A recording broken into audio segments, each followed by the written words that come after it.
Bienvenue dans ce nouvel épisode de Soluble. Aujourd'hui, je souhaite médiatiser le travail de Reverdir, un regroupement d'associations engagées pour le réemploi du verre. Bonjour, Romain Liraud. Bonjour. Vous êtes le coordinateur de la consigne bordelaise et le cofondateur du collectif Reverdir. On va voir ensemble comment vous agissez localement sur votre territoire en Nouvelle-Aquitaine. Mais d'abord, dites-nous pourquoi vous voulez remettre la consigne au goût du jour. Eh bien, Simon, pour tout vous dire, c'est que si on se lance là-dedans, c'est que il y a un manque de bon sens. On casse le verre. On a besoin aujourd'hui d'économiser d'énergie, d'économiser pas mal de ressources et de matières premières. Et en fait, un élément du quotidien, la bouteille de verre, est aujourd'hui le fruit d'une incohérence de notre société. Et en relançant la consigne, en fait, on peut remettre une activité, une industrie française au goût du jour. Et en relançant la consigne, du coup, on apporterait une solution d'actualité. Et vu qu'elle est plus d'actualité, on essaie de relancer la consigne. Donc, on se donne tous les moyens pour redonner vie à quelque chose qui n'est plus de notre vie courante. Romain, on enregistre cette interview début 2023 en pleine crise de l'énergie et la crise de l'énergie donne un nouvel avantage à la consigne. Vous pouvez nous expliquer pourquoi? Bah, la part du coût de l'énergie quand on fabriquait une bouteille de verre était marginale, vu que son prix quintuple, ou du moins il est exponentiel aujourd'hui, sa croissance est exponentielle, et ben cette proportion dans le coût, elle augmente énormément. Ce qui fait qu'aujourd'hui, une bouteille en verre coûte 30% plus cher au mois de janvier qu'au mois d'octobre. Et au mois d'octobre, par rapport au mois de novembre de l'année passée, elle a augmenté aussi de 40 à 50%.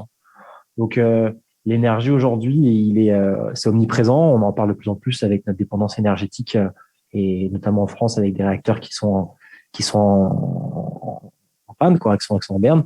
Alors, il faut se dire comment on peut récupérer une certaine autonomie énergétique, sachant qu'il y a aussi des problèmes géopolitiques à nos frontières quasiment. Et ben, la consigne est un levier énorme parce que pour casser le verre et en refabriquer, donc pour recycler le verre, il y a des étapes hyper fastidieuses sur le plan énergétique. Du coup, si on se dit qu'on pourrait peut-être les laver, on pourrait économiser une sacrée quantité d'énergie, de l'ordre de 80%. C'était des études de l'ADEME qui ont pu le démontrer ou de divers cabinets d'études. Donc, la consigne était un levier réel et concret à portée de main pour réduire notre dépendance énergétique sur le chantier. Donc, vu que les producteurs aujourd'hui ont besoin de bouteilles et qu'il y a une pénurie sur cette activité-là, hein, parce qu'il y a beaucoup de bouteilles qui étaient fabriquées dans les pays de l'Est.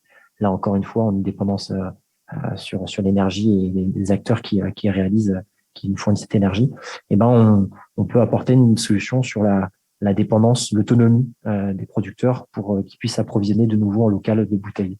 Les plus jeunes parmi celles et ceux qui nous écoutent en France ne le savent peut-être pas, à l'exception peut-être des Alsaciens, mais ramener sa bouteille au commerçant était un geste banal jusque dans le début des années 90 même, hein, je crois.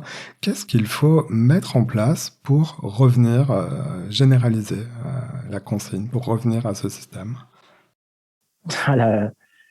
Le plus simple serait la loi, hein, l'aspect juridique, limiter les autoroutes de 130 à 110 et puis on aurait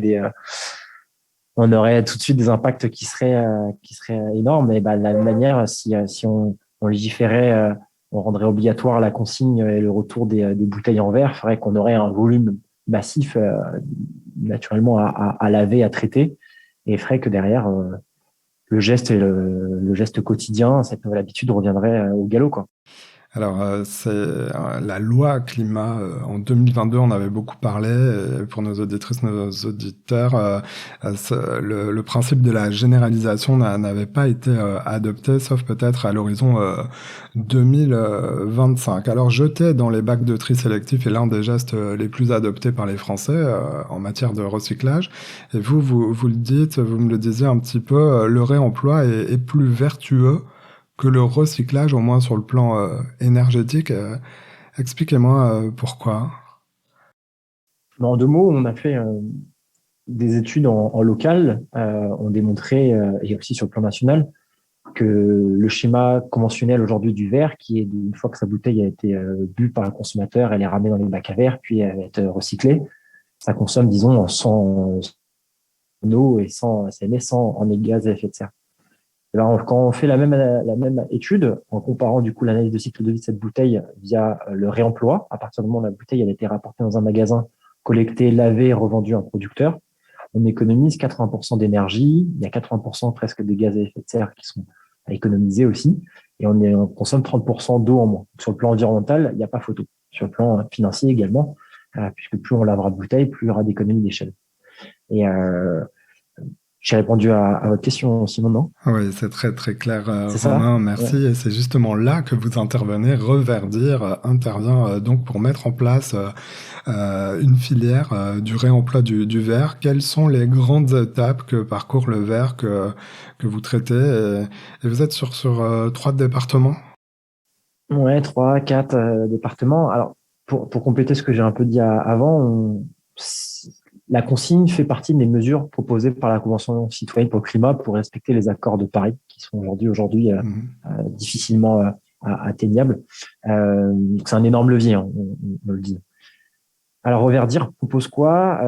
C'est un collectif qui opère sur 4 départements: la Dordogne, la Gironde, les Landes, les Pyrénées-Atlantiques. Un collectif qui regroupe du coup 3 initiatives qui opèrent au sein de la bannière aujourd'hui du nom Reverdir.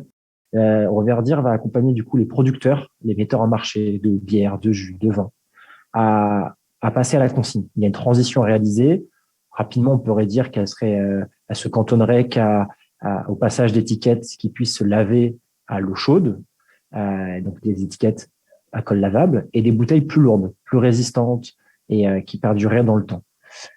Il y a aussi quelques accompagnements et adaptations nécessaires, mais ça pourrait se cantonner qu'à ça. Ensuite, on va mettre en avant ce producteur dans notre réseau de magasins qui lui aussi a tout intérêt, parce qu'au lieu que cette bouteille elle soit jetée à côté de chez lui, qu'elle fasse du bruit, elle pourrait être rapportée dans sa boutique et des clients pourraient être fidélisés puisqu'ils rapporteraient cette bouteille dans leur quotidien. Et ça, voilà, ça apporterait du coup un peu ça augmenterait le, le panier moyen pour le magasin via les clients qui rapportent sa bouteille. Une fois que les bouteilles ont été rapportées et bien sûr vidées par les consommateurs, nous sommes contactés et on organise soit en interne, soit par des prestataires la collecte de ces bouteilles vides dans notre local, qui y en a un du coup à Bordeaux, un autre à Bayonne et le troisième à Bergerac.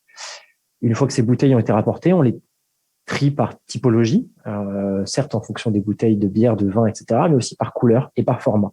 Parce qu'il faut refaire à la fin des lots de bouteilles identiques pour qu'il n'y ait pas de souci à l'embouteillage. C'est des différences qui sont assez minimes au-delà de la couleur, et il y a des fois quelques aspérités qui changent et c'est très important. Une fois du coup que ces bouteilles ont été triées dans des palox, on envoie du coup au lavage. Il y a des solutions de lavage situées à Bergerac et plus loin en Nouvelle-Aquitaine ou en dehors de notre territoire quand il y a des besoins de laver des plus gros volumes et des besoins qui sont différents de l'habituel. Une fois que la bouteille a été lavée, repalettisée, elle va être renvoyée chez le producteur de notre territoire pour qu'elle puisse être réutilisée de nouveau. Grosso modo, voilà le circuit. Et quels sont les types de producteurs qui sont déjà, j'allais dire, à vos côtés, que vous avez convaincus? Qu'est-ce qui les intéresse dans cette démarche? Les tout premiers, c'était les plus faciles à convaincre, ou du moins les plus motivés, c'était les brasseurs. Puis sont venus progressivement les domaines viticoles. Et petit à petit, on a pu séduire tout metteur en marché qui utilisait des bouteilles, qui soient petits ou d'un gros calibre. Donc, on a des producteurs locaux de jus, de kombucha, de kéfir, et récemment des apiculteurs qui nous ont rejoints, donc qui proposent des produits dans des bocaux. Voilà. La première motivation de ces acteurs-là, c'est l'aspect environnemental, mais aussi pour récupérer une certaine autonomie d'approvisionnement par rapport aux verriers, où il y a une grande dépendance, des délais qui sont de plus en plus longs et des coûts qui sont de plus en plus élevés. Voilà, ils veulent se lancer dans une dynamique locale et récupérer une autonomie et s'impliquer surtout aussi dans un projet qui fait sens et dans lequel il y a de la place, puisque peut-être que vous souhaitez venir ensuite dans vos questions, mais Reverdir est un projet de devenir une coopérative. Voilà, intégrer ces parties prenantes dans notre projet, c'est notre fer de lance, quoi. Et justement, sur le modèle économique de la consigne, je me mets dans le sillage de votre exemple du vigneron, du producteur. Quel est son intérêt économique, j'allais dire, à se lancer dans la consigne? Le premier, en fait, aujourd'hui, au-delà de l'engagement environnemental et qu'il soit valorisé par son action, par l'intégration de ses produits dans tout notre réseau et qu'il soit mis en avant et qu'il fasse déjà un certain volume de vente puisqu'il répond à une certaine attente des consommateurs. On répond surtout à une des vulnérabilités de son entreprise. Aujourd'hui, il y a des complications au niveau de l'approvisionnement des bouteilles, on l'a déjà dit tout à l'heure, et on peut le sécuriser. Alors, pas totalement, mais en partie, par des bouteilles qu'on aura pu collecter dans différents magasins ou que lui-même aura pu vendre en direct et puis on lui lave, on fait du lavage à façon, on lui rend les bouteilles qu'il a pu collecter. Et ben ça répond à une de ses vulnérabilités. L'entreprise, s'il a beau travailler toute l'année, mais s'il n'arrive pas à mettre son vin en bouteille, tout le reste reste pour moi, on considère que ça reste anecdotique, quoi. Ça vaut pas le coup de travailler si au final on peut pas mettre le fruit de son travail en bouteille. Donc l'avantage du coup, c'est de répondre à une de ces vulnérabilités. Alors ça a des coûts. Il faut qu'on puisse l'accompagner, ça prend du temps, et il participe notamment au développement de la filière, malgré lui, pour déposer les premières pierres. Aujourd'hui, le développement d'une filière a un certain coût qui lui est en partie incombé par sa participation à l'intégration, le fait d'être intégré dans le réseau, à ce qu'on l'accompagne pour que sa bouteille elle soit consignée non pas seulement qu'à Bordeaux ou dans les départements où nous sommes présents, mais sur toute la France, parce qu'il y a un réseau qui s'est développé. Il faut aussi du coup développer la coordination de cette de cette cogestion nationale. Voilà en partie. Et il y en est aussi du coup à ce stade une asso, il y a une adhésion à régler. Voilà grosso modo une intégration dans un réseau, une participation à la filière en fonction de sa taille. Et à la fin, bien sûr, il faudra acheter des bouteilles propres qui, petit à petit, deviennent de moins en moins chères par rapport aux bouteilles neuves, puisque le coût du neuf est en train d'exploser. On l'a expliqué tout à l'heure. Reverdir souhaite devenir une coopérative. Pourquoi? Pourquoi? Parce qu'il y a une notion de gouvernance, de partage des prises de décision, du partage du fruit du capital. Et on répond déjà par notre format associatif à des missions qui relèvent de l'intérêt général. Hein. C'est la santé, c'est l'environnement qui nous est proche. On économise de l'eau, du sable. On sait que c'est les deux ressources les plus utilisées aujourd'hui sur Terre, très loin devant le pétrole. Donc, s'impliquer dans un projet où il y aura des emplois locaux non délocalisables qui seraient développés fait sens. Ça participe à l'économie, à un développement de demain. Et le fait de donner du pouvoir à nos parties prenantes dans ce projet, on est sûr et convaincu que ça participera à l'effet boule de neige qu'on veut donner, que ça ira plus vite à plusieurs. Certes, c'est plus complexe, hein. C'est pas facile de coopérer, mais en tout cas, on réussit, du moins on y croit, dur comme fer, et puis on se donne les moyens.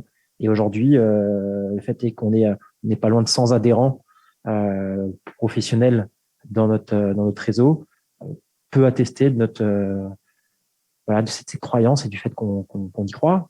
On peut aussi s'appuyer sur différentes initiatives comme la nôtre sur d'autres territoires. On pense à nos copains et collègues de Bretagne, de Montpellier, de Lyon, ou encore de plus proche de chez nous, de Toulouse, qui ont transformé leur asso en coopérative et ça fonctionne. Donc, ils ont même poussé certains le jeu un peu plus loin en intégrant les pouvoirs publics dans le projet, fait que ils peuvent investir. Si eux aussi ils croient dans le projet et qu'ils veulent avoir la main sur une partie de ce nouvel appareil industriel qui est la nouvelle ligne de lavage qui se relance avec tous les avantages que ça a, eh ben ils peuvent financer, contribuer en devenant sociétaires et ils pourront contrôler en partie via un vote, un droit de vote, eh ben les orientations de la coopérative qui permettraient de mettre en place leur politique publique. Et on sait qu'en Nouvelle-Aquitaine, en l'occurrence, via la feuille de route Néoterra, eh ben, les engagements sont nombreux, les désirs sont costauds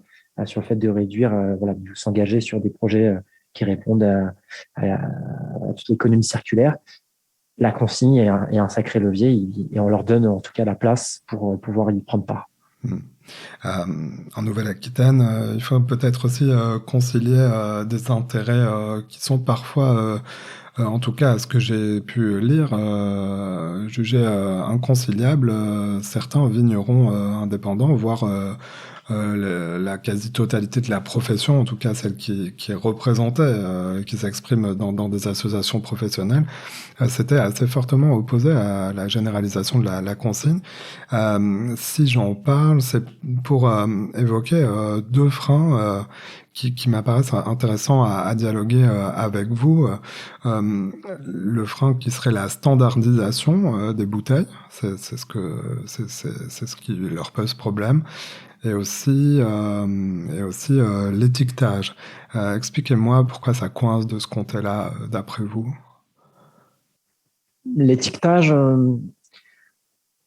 c'est le premier, quasiment le seul élément sur lequel un producteur peut s'exprimer, peut notifier sa particularité, sa spécificité, son approche, ses valeurs. Donc un travail se fait avec l'imprimeur pour exprimer et témoigner voilà, toute la particularité de son domaine, de la cuvée et du vin qu'il veut exprimer.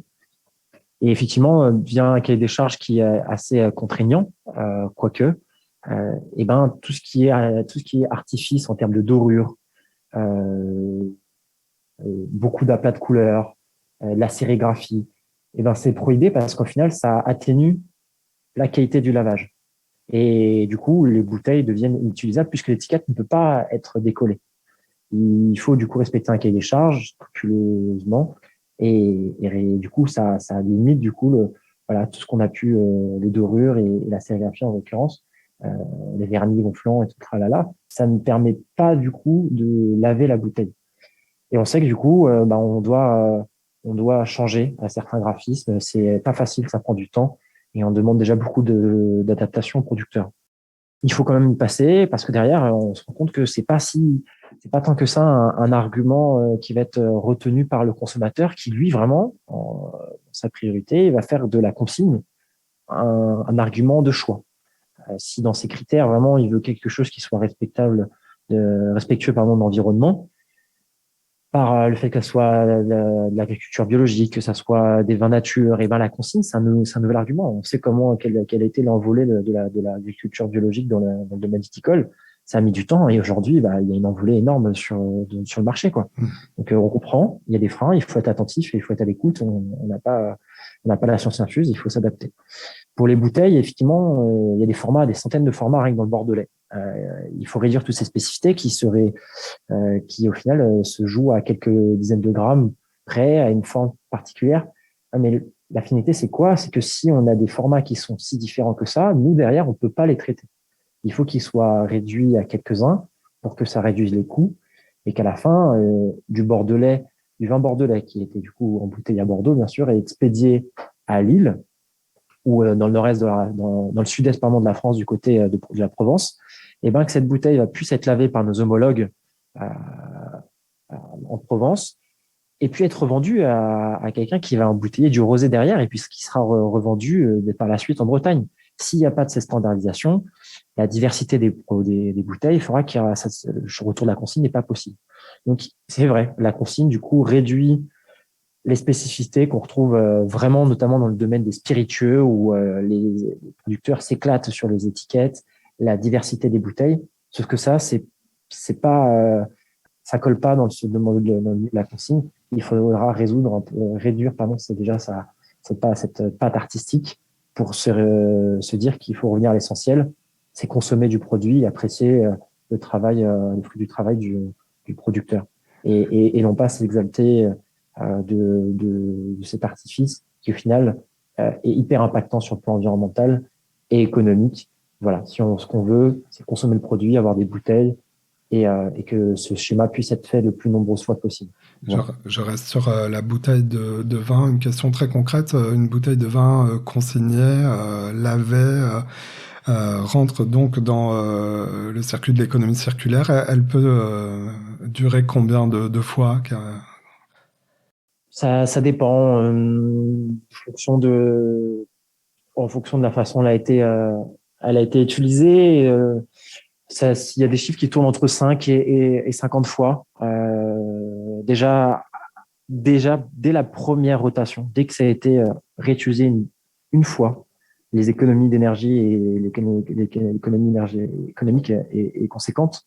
Alors, si on tourne déjà à 5, 8, 10, 15, 20 fois, ça sera top. Aujourd'hui, en fonction du pays, du territoire, en Allemagne, on a des résultats qui divergent, mais 10, 20, 30, 40 fois, ça dépend. C'est aujourd'hui, nous, déjà, à notre échelle, on peut pas le dire, mais à minima, à grand minima, 5 fois. Et c'est pas le plus important en soi. Et c'est pas le paramètre le plus important. Il y a toute une démarche à relancer. Et dès la première utilisation, je répète, on bénéficie déjà des premiers bénéfices de tout ce nouveau schéma, quoi. On reste sur la consommation, les consommateurs. Les bouteilles de bière, de vin, de lait sont des symboles de la consigne. Y a-t-il d'autres contenants qui s'adaptent aussi bien à ce principe? Des contenants Ouais, en verre, bien sûr. ouais, il y a toute la famille de la consigne au niveau des bouteilles, mais il y a aussi la famille au niveau des bocaux. Et ça fait du coup voilà tout ce qui va aller dedans. Ça va être effectivement les confitures, à la ratatouille et conserves pour les haricots. C'est impossible. Et notre famille aussi sur les plats emportés où il y a eu une belle explosion là, une belle explosée des activités qui sont lancées sur presque toute la métropole. Hein. C'est du coup le développement de l'activité de la restauration emportée et des solutions soit de mise à disposition de contenants, voilà, hein, comment on appelle ça, les tupperwares du quotidien. Et ben, un restaurant va pouvoir proposer une solution pour, mettons, de réduire son impact. Et là, ça répond pleinement à une loi qui est entrée en vigueur, qui est les lois AGEC et les lois EGalim, obligeant du coup à proposer une alternative à l'usage unique du coup, par exemple, les cartons qui ne doivent plus être utilisés au sein de la restauration, mais aussi au sein des restaurants, la restauration collective. Reverdir, c'est donc en Nouvelle-Aquitaine. On vous trouve facilement sur Internet, sur les réseaux sociaux? Oui, vous pouvez taper Verdir ou Consigne à Bordeaux, en Gironde ou en Nouvelle-Aquitaine, vous devriez nous retrouver. Ouais. Je mettrai les liens en description de cet épisode. Romain Liraud, merci d'être passé dans Soluble, le podcast qui médiatise les solutions. Merci pour l'invitation, Simon. Voilà, c'est la fin de cet épisode. Si vous l'avez aimé, notez-le, partagez-le et parlez-en autour de vous. Vous pouvez aussi nous retrouver sur notre site internet csoluble.media. À bientôt.